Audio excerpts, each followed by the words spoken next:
Намсрын банзрагчийн зохиол Халахын гол тэргүүн дэвтэр 17 дугаар хэсэг. Нар нэлээд дээр хөрч халуун гэдэгч туйлгүй хэслээ. Дээрээс хурцнаар шарж нуранг бүлээн эс хөлнөөс нь чангаан явхад нэн залхуутай ажээ. Морьгүй хүн мохдог гэдэг үнэн юм та. Энийг хэлсэн дотор морьноосаа салсан амтэн чинь далвчгүй шувуул гэсэн үг юм. Ингэж явтал Япон дайралдвал хаашаа гэж зүхтах билээ гэж бодгоос айдас төрж ийш тийшээ сэрэмжлэн харна. Хаашаал харна ив ижилхэн элсэн толгод манх үргэлжлэнэ. Энэ хавьд ийм их элстэй олон манх байхыг дорж үнэндээ мэдэхгүй юм. Өвлөөс хойш хөлийн харуулт суухдаа хайластын голын зүүн ургаш хөлийн орчмоор олон удаа явж байсан бөгөөд тэгэхэд ийм зүг чиггүй олон манхан дундуур явж байгаагүй санагдана. Би бүр төөрч мөнгнаад арай улсын хөлийн цаана гарчихсан юм биш үз. Тиймгүйсэн бол энэ манхнуудын захад гарчихмаар юм гэж бодлоо.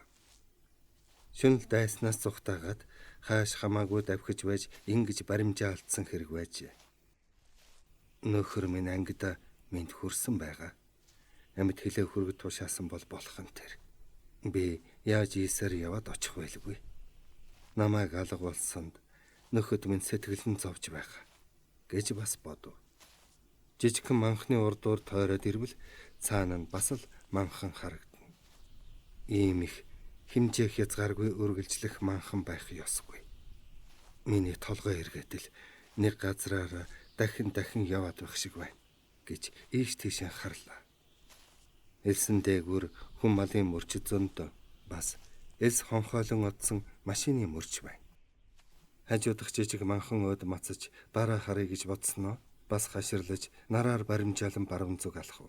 Ийн явж байтал өмнө нь байгаа бутны цаана юм хөдлөх шиг болов. Зог тусан харвал бутны цаана нэг хүн буруу хараад суучихжээ.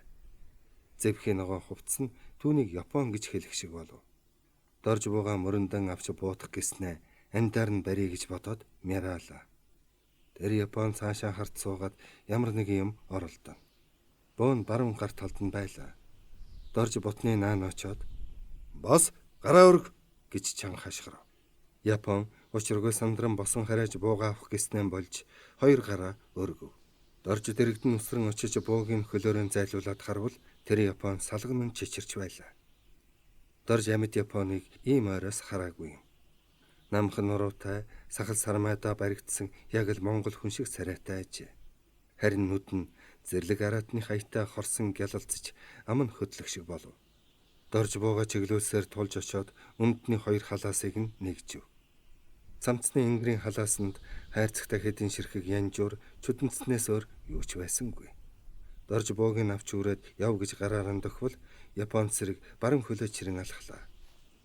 Түүний баруун хөл нь шархацсан бололтой сүрхий доголох бөгөөд хэд алхаад л зогсно. Хөлөө пиндитэл ороож багилжээ. Түүнийг зогсохоор доржийн зэв өхөрч "Хордон яв" гэд бууныхаа бөксөөр нуруур нь нодров. Япон өрөөсөн хөлөө чирэн элс манарган бөкцөгнөн гүйх айцснаа боодолтой хөлөө өргөн зогслоо. Сайн харвал боодлоос нь цус шүрч элсэн дээр ягаан цус савирсан байхаар гинэт дотор нь айгүй оргив. Хөл нь тасарч унах төгсөн золиг шив. Энч хурдан явахгүй. Амьд хэл барьлаа гэж баярлсан чинь үхэх төгсөн шархтай амьтын. Айгүй бол цусаа юулж дуусаад амин гарах байлгүй. Үүнтэй заваарч бахаар буутчихад шалгахын явъя гэж бодоод "Зогс" гэж командлаад бууга мөрөндөө авч шагаалаа.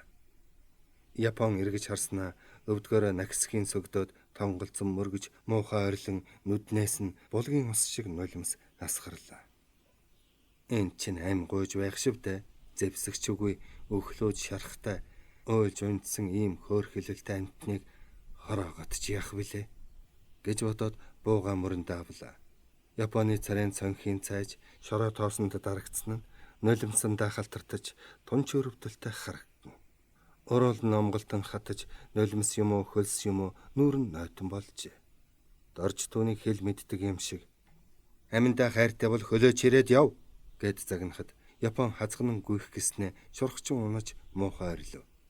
Золиг чамайг гэж дорж хараал тавиад мөрнөөс нь татан босгож Наад хөлөө янзалж боо гэд хөл рүү заалаа.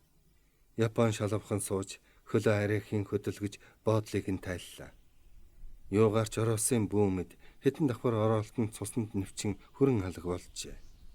Хөл нь тунч хөвдөж байгаа бололтой нүдэнэн ярвааж боолдоон тайлчгаад пембиж хавцсан булчингаа тэмтрэн ай архан гиншив. Булчин нь хөхөрч овон том болжээ. Яс нь хугараад зөрсөн шиг байна. Булчингаас нь хоёрч газраас цус шүүрэн. Япон аврал ирсэн янзтай өөдөөс нь харлаа. Дорж халааснаас мориныхон хөлийг боогод үлдсэн цэвэр боолтон гаргаж өгвөл Япон их л баярлаж байгаа бололтой амандаа юм шулганан тэр боолтыг духанлан хүргэж адис аваад хөлөө ням байлан боолоо. Бяцарсан хөлийнхөө ясыг шажигнуулан боохдоо хөмхийгөө тас зууж хамар дээгүр нь хөлс бурзайн тухнаас нь хөлс бунжигнан туслав. Түүний ясан шажигнахаар доржийн дотор аюулгүй болж харж чадсангүй. Япон хөлөө боочход цамцаан сөхөв. Хавирганаас нь доош нь онгойс нь нүх харагдаж цус нь тогтож харалсан байна. Япон цэрэг зовиртой амьсгалахад тэр нүхнээс цус булталзан. Доржид түүнийг боохын байсангүй тул хэрхэх вүлээ гэж бодож байснаа дотор цамцаан тайлж урахад Япон нь тонголзон мөргөж мэдэхгүй хэлээр олон юм шулгана. Дорж түүнээс айж сэжиглэх энч байж зөвхөн хурдан л явах юмсан гэж санаад урсан цамцаараа гидсийг нь боож өгöd босгвол Японч ухсхийн босоод хурдан алхав. Тэр хоёр саахалт хэртэй явлаа. Япон элсэнд оросох байсан бутын үндсэндээ таварцаглан унахта хөлөө хөндөж муухай ойрлов. Энэ муу санаатай амтэн албаар таварцаглан унаад чанга орилж бусаддаа чимээ өгч байгаа юм биш үз гэж хардан түүнийг босгох гэж оролдов. Хугарсан хөл нь эзэндээ захирахтахаас өнгөрч тавхаан дээшээ харж иргсэн байлаа. Япон сулхан гиншиж шүдэ хавирна. Ийм болсон хөлж өвдөлгүй яах вэ гэж дорж өрөвдөн хөлийг нь эргүүлж эвэнт нь оруулах гэж оролдож байхдаа хэрэв энэ хүн шархтаагүй байсан бол яах байсан бол миний цохонд урдж сум шигтгэхийг бодох визээ гэхээс өрөвдөн хайрлах сэтгэл нь нисэн одож гараа бошоохон татаж авлаа. Япон хөлөө бацлан мөнл гиншин яолно. Хугархай хөл нь хаашаалвал хаашаан эргэж санжигна. Дорж үүрч яваа Япон винтомныхоо хутган жадыг авч хөлд нь чиг барьж бов. Япон мөнл шулган нь тонголзож халааснасаа хайрцагтай янжуур гарган сарваалаа. Дорж тамхи татахыг маш их хүсэж байсан боловч дайснасаа тамхи авах эвгүй байсан тул толгойс ихсрэв. Япон янжуураа асааж шуналтаа наргагүй сорж утаагийн ам хамраараа багтаж ядан гаргав. Энэ хүн юу хийж яваад шархацсан юм бол айгүй бол өнгөрсөн шөнө намайг хөөж явсан ч юм билүү. Тэгээд миний морийг буудаж шархтуулсан байх гэж бодхоос нам зөхөд алчмаар байсан ч Япон түүний бодлыг мэдсэн шинжгүй тамхиа баагуулан олон үг шулгана. Доржин ам тэсэжгүй их цангаж байсан бөгөөд амшигэн хайрлаж байсан ташмагтаа уснасаа хэд болгоод Японыг харвал тамхиан татхаан болж уснасаа өх болов гэсэн янзтай бүлтийтлэн ширтэж байна. Муу зойлогч нь бас уусуух санаатай. Чи ингэж ангаж цанхаа мэдсэн бол яах гэж манай нутг руу шиншиж ирсэн бэ гэж зэвүүрхэн бодоод их санаатай хүү юм а чи нутгаасаа уу хусаа авчрах чи яасан юм. Чи ер нь энэ элсэн дотор юугаа хийж явна? Намайг шүн дагаж мөрдөж яваад хөлөө гимтээсэн үү гэж асуувал Япон цэрэг ус уух уу гэж байна гэж бодсон бололтой толгоогоо дохиод их л баярлсан байртай инээмсэглэв. Чи бит хоёр мөн их ярива гэд дашмагтаа усныхаа тагийг эргэтгэхэд Япон санаа алдан уруулаан долоож өөр тийшээ харжээ. Дорж түүнийг туйлгүй үзэн ядаж хорслон буцалж байсан ч гэсэн цус нөж болсон боодолтой хөл хатаж омголцсон уруул өвчнөдөө болоод үе шаргалтан байгаа зовирт нүрийг нь хараад энэ чинь хэдийгээр миний өөдөөс буу шагаасан хармо санаатай дайсан ч гэсэн хүн шүү дээ. Нутагт нь аав ээж нь ч юм уу амар хань нь хүлээж байгаа бизээ. Хүчинд автаад туугдаж ирсэн ч юм билүү. Нэгэнтэл хүн болохоор бодож сэтгэж гомдож баярлаж өрөвдөн хайрлаж өшин занаж хайрлаж дурлах хүний бүхий л зан ариншин ухаан бодол биш шүү дээ гэж бодоод дашмагтаа усаа өглөө. Япон усыг нь авч духандаа хүргээд хөт хийтэл залглав. Золигч нь бүгдийг нь хогс орчлоо. яасан ховдог амьтан бэ гэхэд Япон хоосон савыг нь буцааж өгöd өөрийг нь зааж эрхий хуруугаан гоц ойлгов. Өөрийгөө нь зааж чигчий хуруугаа харуулв. Намайг ус өгч аминд минь орлоо, сайн хүн гэж байгаа юм байх та. Чи нэрэн бусдын нутаг руу хом хой шүлсэн асгаруулan ирсэн муу хүн шүү дээ гэж санаад "Навш минь явъя" гэд босвол Японч дуртай бослоо. Япон цэрэг хэсэг зур яваад л хөлөөрөн оролдоно. Ихэд эцэд цуцсан бололтой учиргүй амьсгаадан хөлсөө шударна. Нарч хөөрөн хөөрсөөр багууд болчихлоо. Япон цэрэг сүүлдэн бүр явхаан болж газар лаг хийтэл суучгаад өөрийгөө бууд гэж байгаа бололтой бууран зааж шулгана. Тэр ингэж зовж явхаар эртхэн шиг зовлонгоос хагцъя гэж шулуудаад ингэж гуйж байх шиг байна гэдгийг дорж мэдээд түүний гуйснаар устгаж орхиод шулуухын явъя.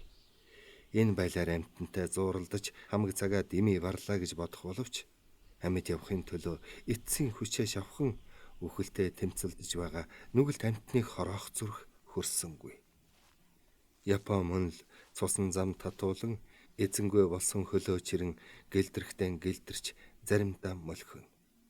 Энэ муу золиг баашлаад байх шиг байна. Намайг өрөвдөд буудаж чадахгүй гэдгийг мэдээд хэвтэж хоцрох санаа тавиз намайг орхиод явчихна гэж сансан байлгүй гэж бодоод түүнийг орхиод явлаа. Эргэж шарлгүй явж байтал хойноос нь дуудах шиг боллоо. Эргэж харвал элс манруулан хойноос нь мөлхөж байлаа. Чаавас гэж надаас холдвол энэ халуун энэ элсэн дунд зовж өхнө гэж бодсон биз. Ийм амьтныг чи яаж орхив? Ядахта голын зах оруулаад хайчих юмсан. Тэгэд амьд явах үйлтэй бол тэр л биз. Үхэх бол үхэн л биз. За яан мэдэг гэж санаад хүлээв. Япон цэрэг айхлан мөлхсөөр хурч ирээд хөлөөс нь зуурч буудаад өгөөч гэж байгаа бололтой буугийн зааж аяархан гиншив. За битгий ялуураад бай. Чамайг устаа газар бараадуулаад орхино. Үхэхээс өмнө манай нутгийн ариун тунгалаг уснаас хамтлан уугаарай гэж хэлбэл Япон нь ойлгосон юм шиг тонголцов. Ийм амьтныг амьд хэл болгоод аваад очвол хамгийн түрүүн л бадам минь дооглоно. Орхиё гэхээр надаас салахгүй. Алчхыг гэхээр зүрх хөрөхгүй юм. Яадгийн билээ гэж бодоод харвал Япон нь үдийн халуунд хорогдох газар олж зөксөн гүрвүүлээд л түнхэлзэн амьсгаадж байснаа янжуур асааж татлаа. Ангаж цангаад тамхин гашуун оргисон бололтой янжуурaan чулуутчихв. Хэрв намайг дайсантай ингэж заваарч явахыг хүн мэдвэл яана. Дайсандаа ус өгч шархыг нь боож тус болсон гэд цэргийн шүүхэд өх болов уу гэж бодоод түүнээс холхон суув. Япон цэрэг гайхсан янзтай харна. Тэр учиргүй асгарах хөлс ончардсангүй, шархтай хөлөөж харсангүй. Зөвхөн л доржийг ширтгэн миний амин нас таны гарч шүү, таал мэд гэх шиг. Дорж түүний цонхилсан цагаан нүрийг хальт харснаа. Би ер нь уйхан сэтгэлтэй, өрөвчгөн дотортой хүн юм да. Өөдөөс буу тонгойлгож алах гэсэн дайснаа өрөвдөн хайрлаж байдаг. Үүнийг амьд аваачвал хэрэгтэй өчгч өгч мэднэ. Бас эн чинь хэл яриа, шашин шүтлэг өөрч гэсэн эхээс төрсөн усан нүдтэй, цосон зүрхтэй хүн төрлөختөн шүү дээ. Хэрв энэ хүний амьд нь орвол манай хувьсгал дулаан цэрэг хичнээн инрэнгүй, нэгүүлсэнгүй сэтгэлтэй болохыг мэдэж авна. Аз вэж амьд үлдээд нутгийн бараа харддаг юм бол Монголын нэг цэрэг намайг аварсан гэдэл ярина. Энд чинь ганцхан намайг ярьж байгаа хэрэг биш. Манай улсын тухай, манай цэрэг, манай ард түмэн хичнээн уужим сайхан сэтгэлтэй, хүн чанартай болохыг Японы өргөн олон ардад зарлан тунхаглана гэсэн үг. Хүний үрийг энлэн шаналж амь насаа даатгаж байхад мөсгүй зан гаргаж яаж болох вэ? Ядарсан зүдэрсэн хүнд анхаарал халамж тавих нь зүй гэж бодоод шархтаа Японо үүрээд явлаа. Дайснаа үүрээдэж явахч гэждэ яасан бүх амьттай золиг бошохон үхээсэ гэж хүртэл бодов. Хөлөөс нь элс чангааж, дээрээс нь нар шарж, амьсгал авахын аргагүй бөхчмхөн тул хол явж чадсангүй хүнд тэшээ газар тавиад амрав. Гэнэт ойрхон машины дуу гарлаа. Дорж үндийн харвал Өмнөх манхны баруун сугаар тоосгарч удалгүй бүрхүүлтэй машин гарч ирлээ. Дорж манайх уу дайсан уу гэж бодоод бууга бэлдэн харж байтал танил болсон эмнэлгийн ногоон тэрэг байхаар нь ихэд баярлав. Машин тэр хоёрыг үзээгүй бололтой хажуугаар нь өнгөрөх шинжтэй болохоор дорж босгон харээж гараараа даллан гүйлээ. Машинтай хүмүүс харав бололтой наашаан эргэв. Дорж хүлээн зогсож байтал эмнэлгийн тэрэг хурж ирээд зогсов. Бүхээгт нь хүн эмнэлгийн албаны даргын хувцастай хүн жолооч хоёр байв. Дарга бүхээгний хаалгыг онгойлгож "Нөхөр байлдагч хаанаас яваа билээ?" гэж сэжиглэнгүй янзтай асуув. Дорж тов хийтэл ясалснаа. "Нөхөр дарга, би тагнуулж явж байна" гэд өөрийнхөө анги гүйцэтгсэн үүргийн тухай товчхон ярьж танилцуулв. Даргын нүдэнд илэрсэн үл итгэх байдал аяндаан алга болж "Энэ халуун тэгээд унаагүй ядарч яваа юм байна. Машин цуу. Бид танаа хороо руу явна" гэлээ. "Нөхөр дарга, тэр шархтаа хүнийг авч явахыг зөвшөөрнө үү?" гэвэл "Алив" гэд жолооч нь өндөлзөв. "Одоохон" гэж дорж хэлээд эргэн гүйж Японы дэргэд ирж "Босс" гэвэл Япон зэрэг учрыг ойлгосон бололтой шалавхан бослоо. Дорж түүнийг суугдан явж машины дэргэд ирвэл жолооч цэргийн нүд орой дээрээ гарах төхөж "Энэ чи Япон байна шүү дээ. Чи ямар зоригтой яваа хүм? Бид Японы шархцсан цэрэг суглуулж яваа юм биш шүү" гэхэд дорж дурамчхан нэмсэглээд "Дайны үед чиний ингэж хардаж сэртгэн зөв. Гэхдээ би энэ Японыг олзлон баривчилсан юм. Бас ийм өглөөд шархтай хүнд эмнэлгийн тусламж яаралтай хэрэгтэй. Эмнэлгийн тусламж яаралтай үзүүлбэл манай хувьсгалд улс хичнээн инэрэнгүй болохыг дайсан ч гэсэн мэдэх болно" гэв. "Нөхөр байлдагч зөв ярьж байна. Манай эмнэлгийн ёсонд дайсант ч гэсэн хүний ёсоор инэрэнгүй хандах үүрэгтэй байдаг юм. Наа чархнаа аваад суу" гэж дарга тушаа. Дорж өөрийнхөө болон олзолсон хоёр буу эмээл хазаараа машинд очиад шархтай Японыг өргөж твшинд чулуудаж орхиод өөрөө дугуй дөрөөлөн гарч суулаа. Машинч алгуурхан хөтлөв. Япон нь их л баярлаж байгаа бололтой хэдэн үг хэлээд доржийн гарыг чангатгажээ. Эмнэлгийн машин баруун тийшээ дайлан явж багавтар манхны дэрэгдүр гартал Японы талаас их буугаар буудаж эхлэв. Их бууны сум машины архан талд тесэрч бөөн шороо тос босов. Дорж тэр тоосыг харж "Дайсан гэдэг дайсан чигээрэл байдаг юм шивтэй. Би нэг хүний намыг аврах гэж ариун сайхан санаа өвөрлөж байхад тэр ач тусыг өчүүхэнч бодолгүй хөнөөх гэж байна" хэмээн жигшин бодоод шархтаа Японоо харвал одоо л нэг ам аврагдах нь гэсэн бололтой зовирлон буу шаналгаатай нүдэнд нь баярын оч ялс хийх шиг болов.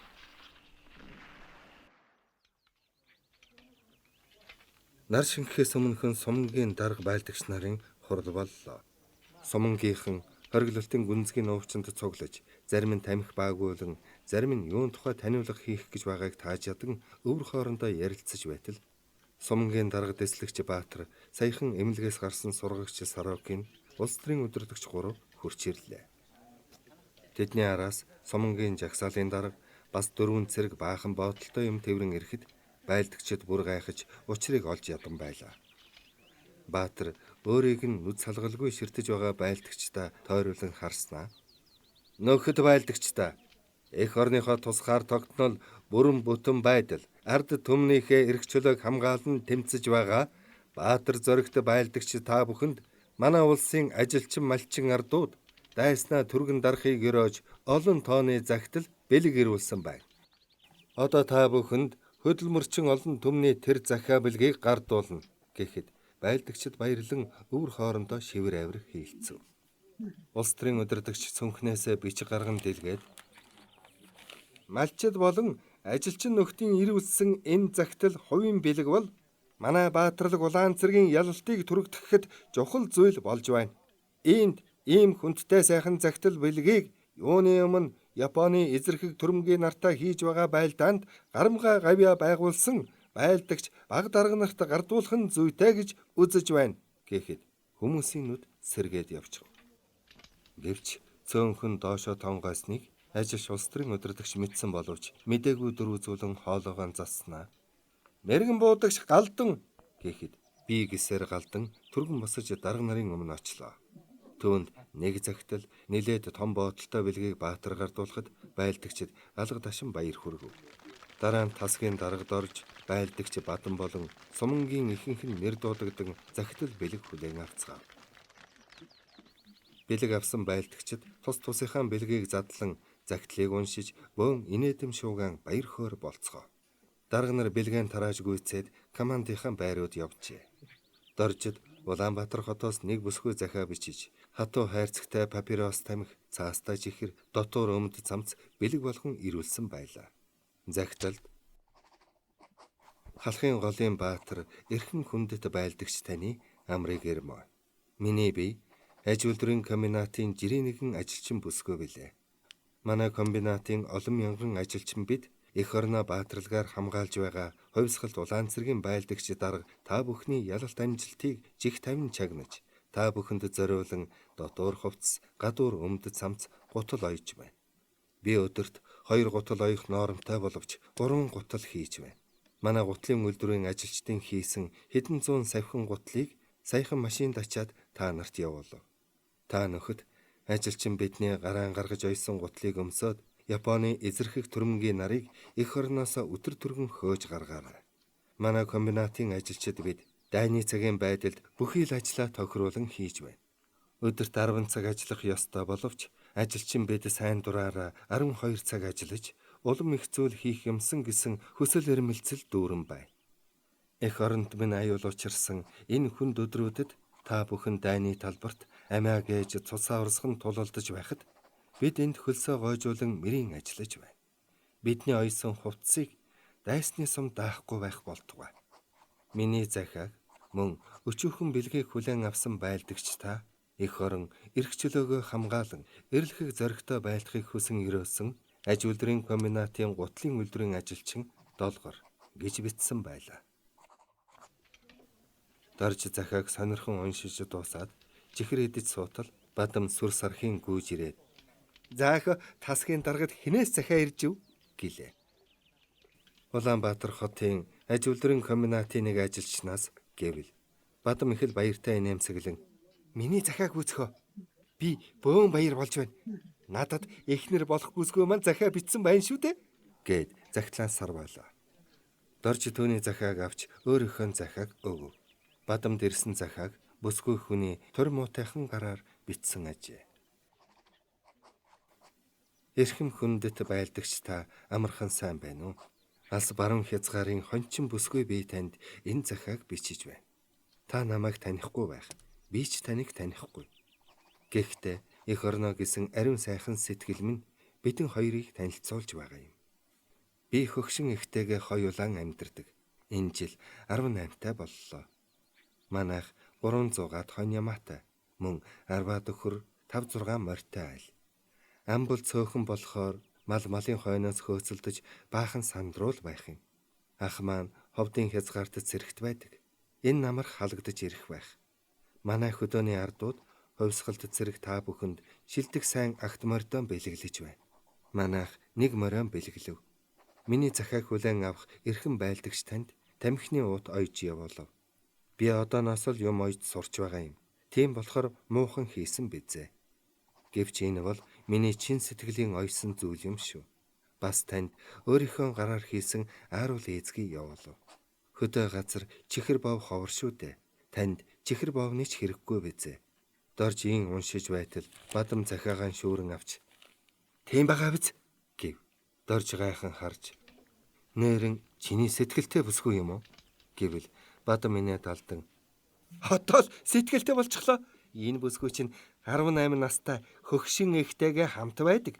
Сэтгэлийнхээ угаас наддал гэж зориулан тамхины уут ойж ирүүлсэн болохоор миний л ихнэр гэсэн үг" гэв. "Хаанаас ирсэн захиа вэ? Танаа усих уу?" гэж Дорж асуувал үгүй танаа завханых" гэж Бадам хэлээд халааснаас их гоё хээ угуулзад тавьж ойсон тамхины уут гаргаж ирээд "Одоо тамхи татаж сурнаа хөө. Амраг бүсгүй минь ийм гоё уут явуулсан байхад" гэхэд дэрэгдэн байсан галдан шоолсон янзтай тажигнтал инээж "Чи тэгээд наад хүүхэнтэйгээ бүр суухаар шийдвүү?" гэлээ. "Шийдэлгүй яхав. Одоо хариу захиа бичнэ. Тэр захианда хоёулаа ханилан сууя гэж гуйна" гэж Бадам их л бардам хэлв. Чи яах вэ суuna гэж бодоод л захиа бичих юм байгаа биз? Цаадах чинь тэгээд зөвшөөрөх юм уу? Гэж дорж асуувал. Зөвшөөрөлгүй яах вэ? Өөрөө надтай сууя гэж бараг битсэн байна шүү дээ. Гэж Бадам хариулв. Галдан мөн шоолонгүй. 18 та гэдэг чинь юу ч мэдэхгүй хүүхэд шүү дээ. Хүүхэд зангаараа л битсэн байна. Гэвэл Бадам захиагаа түүний нүдний өмнө дэлгэж. За, чи үүнийг дахиад нэг сайн унш. Үг бүр нь юу гэж хэлсэн байна? Мөн юу гэж хэлэх гэсэн байна вэ гэдгийг нь тунгааж бодол доо.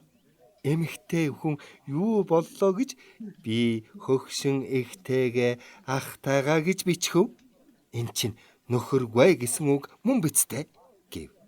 Тэр чи тийм гэж бодъё. Цааш нь үнэн сэтгэлээсээ танд гэж энэ уутыг ойсон гэдэг чинь юу гэсэн үг гэж санаж байна?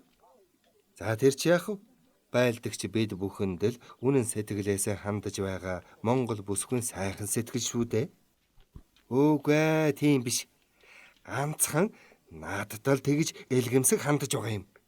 За тийм болог. Үгүй чи тэгээ тэр бүсгийг үзээчгүй байж ямар янзын хүн гэж санаад дурлаж байгаа юм бит. Үзэлтгүй. 18 настай хончин гэдэг чинь сайхан бүсгүй байж таарна. Галдан элгэн хөштөл инээж Бадмын мөрийг дахин алгадаж. Үгүй чи юм уу хойвргон хүн шүү.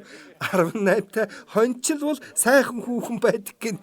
Үгүй давхиад очисон чинь царай муута нарвисэн юм байвал яа. Гэвэл Бадам дургүй хөрч. Хаанаас та ийм захиа бичиж сэтгэлийнхээ үгийг эр хүнд зүрхлэн хэлж байгаа хүн заавал сайхан байх ёстой. Чи харж л байгаарай гэлээ. Үгүй чи тэгээд цэргээс халагдаад нутагт очилгүй. Манай нутагт шингэх юм бидтэй гэж дорж асуувал. Тасгийн дарагтайгаа тэр айлд хамт очноо. Бүхнийдээ хэд хоноод цааш явж аав ээжтэйгэн золгоод авгаагаан авэачиж хурман хийн. Хурманда сумгийнхаа бүх хүнийг урьж зална гэж Бадам хэлв. За тэгэр би хурман дээр чинь сайхан ёроол хэлнэ гэж Галдан хэллээ. Бадам Галдан Дорж гурвын ийхүү хөгжилтэй яриаг чагнаж байсан нөхд нь тус бүрийнхээ захиаг уншихын хамт Бадмынхаа ийхүү их нэртэй болж байгаад баярсан инээлдэж байлаа. Надад хотоос нэг ажилчин бүсгүй захиа бичихтэй 20 настай гэсэн бай. Тэр чин нөхөргүй бол Бадам шигээ хариу бичиж ханилыг ивэл яах вэ гэж нэг байлдагч хэлвэл хотын хүүхнүүд осолтой шүү. Нүрээрэн уулзаж байж шийтгэн дээр гэж Бадам мэдэмхийрв. Харин надад нөхөртэй хүүхэн захиа бичсэн нь гомдолтой гэж нэг зэрэг хэлвэл чи нөхөртөөг нь яаж мэдэв гэж Бадам асуулаа. Яах вэ? Нөхөр бит хоёр танд захиа бичсэн гэсэн байна. Бодвол хариу захиа бичээ зовоох байх гэж хаширлаад тэгж бичсэн биз гэж саяын цэрэг хариулв. Нөхөр нь их хартай юм байж л дээ гэж Бадам бас мэдэмхийрв. Та нарт дандаа хүүхнүүд захиа бичсэн байх шүү. Надад бол эрэгтэй хүн. Тэгтээ манай аав шиг настай хүн бичиж зөндөө юм сургаж загсан байна гэж Галдан хэлэхэд Бадам инэвхийлэн чамд нөхөргүй хүүхэн бичсэн хэрэг байхгүй шүү дээ. Хоёр хүүхэдтэй их нэртэй хүн чинь өөр хүүхнэр яах вэ? Хугацаагаал дуусгавал бэлэн юмн дээр очих юм чинь гэхэд нөхд нь бас л хөгжилдөн инээлдэв. Цэргүүдийнхүү инээж шуугах зур бэлгнээсээ бие биетэй амсуулна. Хүмүүрт янз бүрийн бэлэг байжээ. Бэлэг бүрт заавалчгүй нэг оймс бэли юм уу дотор өмд цамц байна. Тэгээд л хатаасан чихэртэй чихэргүй ааруул ээзги чихэр бов тамхичудэнц дэвтэр харандаа байлаа. Нар шингэхээс өмнөхөн Тэнгэрийн баруун хаяанд хуран бөөгнөрч байсан зузаан харвал улам ихсэж бүрий болоход Тэнгэрийг өвч бүрхэн бороо орох шинжтэй боллоо. Зэгсэн бөхчм халуун байснаа гинэт салхиотлон шороо тос босож эхлэв. Энэ салхич аятайхан байна шүү. Муусан шумуулыг овоо хөөж байна гэж нэг цэрэг баярлан хэлв. Нээрийн шумуул цөөрснийг нөхдөн саял мэджээ. Үе цахилгаан цахилж Тэнгэрийн дуу нүргэлэн ойртно.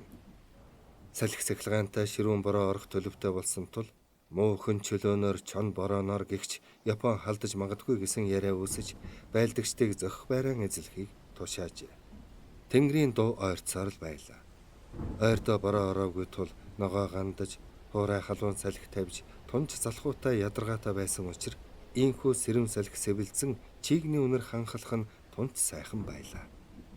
Хором өнгөрөх бүр салхи ширүүлсэн өтгөн хар үйлс хуйлран задарч хэсэг хэсгэрээ тасран хөөцөлдөх мэд үнцгэд хүмүүсийн урам хугарч энэ салхи борооны үлийг хөөчихнө гэж харамсан. Цахилгааны хурц гялба үе үе нэлсхийч орчны газрыг өдөр мэт гийгүүлнэ. Нууч харилцах шуудуунд байгаа цэргүүд бүгд л тэнгэр ширтэн байтал ашгүй борооны төрүүчд тусалснаа гинтгэн хойнгоор зутгах адил шааган орлоо. Өдөржин халуун наранд шаруулн нозоорч байсан хүмүүс амаа ангаан борооны туслыг залглан налгаа тосно. Тэнгэрийн дуу тажигнаж ширүүн бороо шаагсаар төдгөн хам хувцснорж хатж ангасан газар шингэж амжаагүй бас нуучроо садран орж ирлээ. Саяхан бороо хөсөмжлөн байсан хүмүүс тэнгэрөөд байн хялалцаж энэ бороо мөд татрах нь гэж бодох болов. Байлдагчдын орогнож байсан нууч нь тогтож суухын аргагүй нийл ус шавар боллоо. Тэд цаг өнгөрөө гэрмэлцэн нууч дотроо нааш цааш холиход нойтын шавар шалжигнан бараг гутлын зулаг өнгөртөл шаварч шигдэнэ. Цэргүүд нуучны ирмэг дээр сандаалан сууж шинээлээ нөмрөх боловч шинээл нь бас норж даагтхан аргагүй боллоо. Ширүүн бороо гинт орсон шигээ гинт татарч тэнгэрийн дуу холдов. Гэвч үл ялгах нь намраа бороо шиврэн. Салаад хоолоо аваараа гих дуу харанхуй дундаас тодхон дуулдав. Дорж тасгийнхаа хоолны том хувинг барьсаар халуун тогоо өдөөчлөө. Тэдний тасаг 1-р салааны 1-р тасаг болохоор хамгийн түрүүнд хоолоо авдаг байжээ. Халуун тогооны дэргэд сүүмгэр гэрэл анивчин. Тарган тогооч нь урт иштэй шанагаа барин зогсож байв. Дорж хувингаа ойртуулан 1-р тасаг гэвэл тогооч нь хувин руу хэдэн шанах хоол сурам гэгч нь хийчгээд дараах нь гэлээ. 17 дугаар хэсэг төгсөв.